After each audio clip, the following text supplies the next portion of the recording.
رحمۃ اللہ، آپ کا سوال ہے کہ دیوبندی بریلوی جماعت کھڑی ہوتی ہے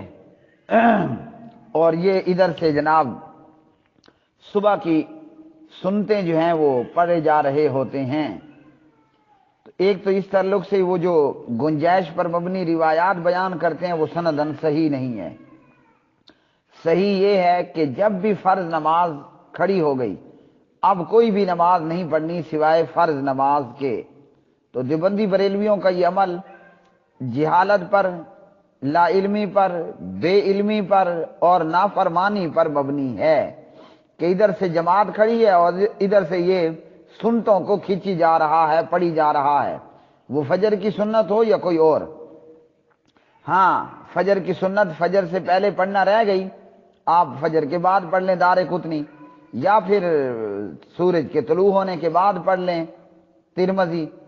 جب جماعت کھڑی ہو جائے تو پھر فرض نماز کے علاوہ کوئی نماز نہیں پڑھنی۔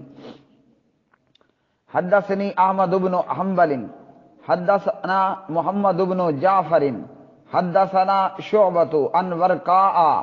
عن عمرو بن دینار عن عطاء بن یسار عن ابی ہریرہ عن النبی صلی اللہ علیہ وسلم قال اذا اقیمت الصلاۃ فلا صلاۃ الا المکتوبہ، رواہ مسلم۔